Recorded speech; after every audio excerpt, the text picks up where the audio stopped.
በዓለም አቀፍ ደረጃ በየዓመቱ ሚያዝያ 15 ቀን ዓለም አቀፍ የመጽሐፍት ቀን ይከበራል። ዓለም አቀፍ የመጽሐፍት ቀን በተባበሩት መንግስታት የትምህርት የሳይንስና የባህል ድርጅት ዩኔስኮ ንባብን ህትመትንና የቅጂ መብትን ለማስተዋወቅ በሚል ነው በየዓመቱ እንዲከበር የተወሰነው።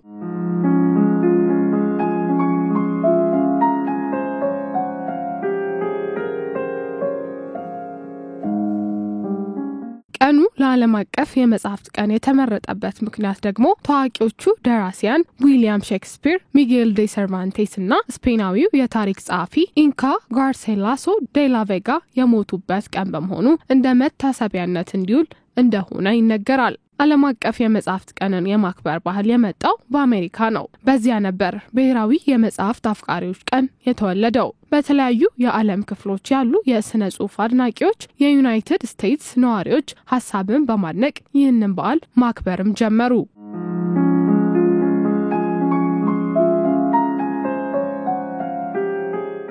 እንደ አውሮፓውያን አቆጣጠር በ1995 በሀገረ ፈረንሳይ ፓሪስ ከተማ የተካሄደው የዩኔስኮ አጠቃላይ ጉባኤ ቀን በዓለም አቀፍ ደረጃ ለመጽሐፍትና ለደራሲያን ምስጋና ለመቸር የመጽሐፍት ቀን እንዲሆን ተወሰነ። ቀኑ በዓለም የስነ ጽሑፍ ውስጥ ምሳሌያዊ ቀን ተደርጎ ይቆጠራል። የመጀመሪያው የመጽሐፍት ቅጽ የተገኘው በቻይናውያን በ3ኛው ክፍለ ዘመን እንደነበረ ታሪክ ይናገራል። በ15ኛው ክፍለ ዘመን አጋማሽ የህትመት ማሽኖችን መፍጠር በመቻሉ የመጽሐፍት አብዮትን አሁን ወዳለንበት ደረጃ አሸጋገረው።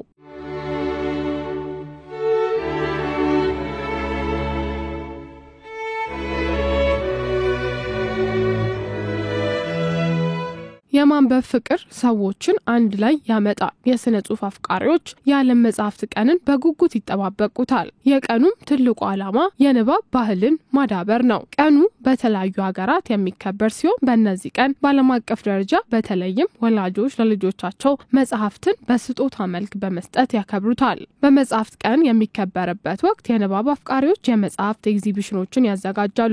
ቤተ መጽሐፍት የግጥም ምሽቶችና ፕሮግራሞች ለልጆች እንዲሁ ይሰናዳሉ። ደራሲዎች አዲሶቹን ስራዎቻቸውን ያቀርባሉ፣ ቃለ መጠይቆችን ያደርጋሉ፣ ሂሶችም ይሰጣሉ።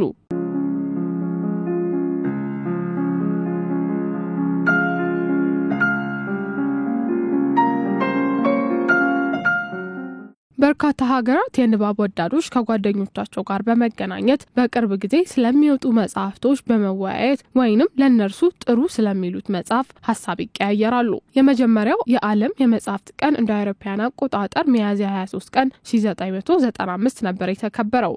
ዓለም እነ ዊሊያም ሼክስፒርን አስታኮ በዓሉን ያክብር እንጂ የሚያዝያ ወር ከመጽሐፍት ጋር ትልቅ ቁርኝነት ያለው እስከሚመስል ድረስ በርካታ ለስነ ጽሑፍ ቅርብ የሆኑ ሰዎች ተወልደዋልም ሞተዋልም።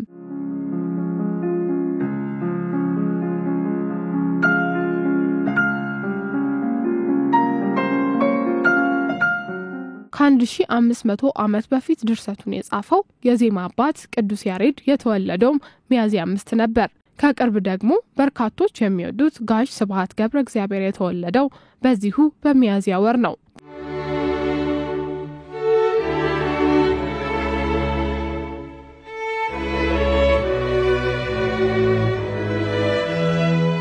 የዩኔስኮ ቀኑን ምክንያት በማድረግ መጽሐፍትን እና ንባብን ለማክበርና ለማስተዋወቅ የተለያዩ መርሃ ግብሮች ይካሄዳል። በዋናነት ዓለም አቀፍ የመጽሐፍትና የንባብ ታላቅነትን ለማስተዋወቅ የሚከበር በዓል ነው። በርካታ ሀገራት ዓለም አቀፍ ድርጅቶች፣ አሳታሚዎች፣ መጽሐፍት ሻጮችና ቤተ መጽሐፍት በራሳቸው ተነሳሽነት ዕለቱን ያከብሩታል። የዓለም የመጽሐፍት ቀን በዓለም ዙሪያ በተለያዩ ስነ ስርዓቶች የሚከበር ሲሆን በስፔን ሰዎች ፍቅርንና ስነ ጽሑፍን የሚያመለክቱ መጽሐፍትና ጽጌረዳዎችን በመለዋወጥ ያሳልፉታል። በዩናይትድ ኪንግደም ትምህርት ቤቶች ለልጆች የመጽሐፍት ተወካዮችን ወይንም መጽሐፍት ሊያገኙባቸው የሚችሉ ካርዶችን ይሰጧቸዋል። ይህም ህፃናቱ የተመረጡ መጽሐፍትን ከመጽሐፍት መሸጫ መደብሮች ሊገዙ ያስችላቸዋል።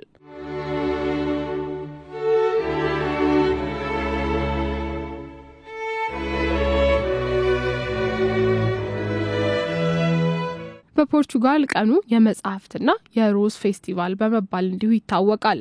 ከስፔን ጋር በሚመሳሰል መልኩ ሰዎች ለሚወዷቸው ሰዎች መጽሐፎችንና ጽጌረዳዎችን ይሰጣሉ።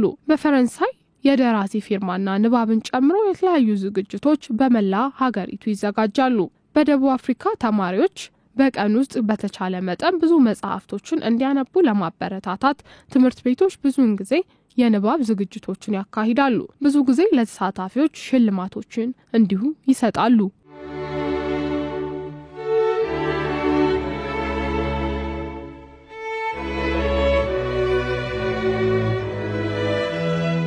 በህንድ የመጽሐፍ ቀን በብዙ ከተሞች የመጽሐፍት አውደ ርዕዮችና ፌስቲቫሎች ይካሄዳሉ። የጸሐፊ ንግግሮች፣ አውደ ጥናቶች፣ ንባብና ማንበብ መጽሐፍን ለማበረታታት የባህል ፕሮግራሞችን ያቀርባሉ። በጣሊያን የመጽሐፍ ቀን መጽሐፎችና አበቦችን በመለዋወጥ ብሎም የሀገር ውስጥ ደራሲያንና ስነ ጽሑፍን በማስተዋወቅ ይከበራል።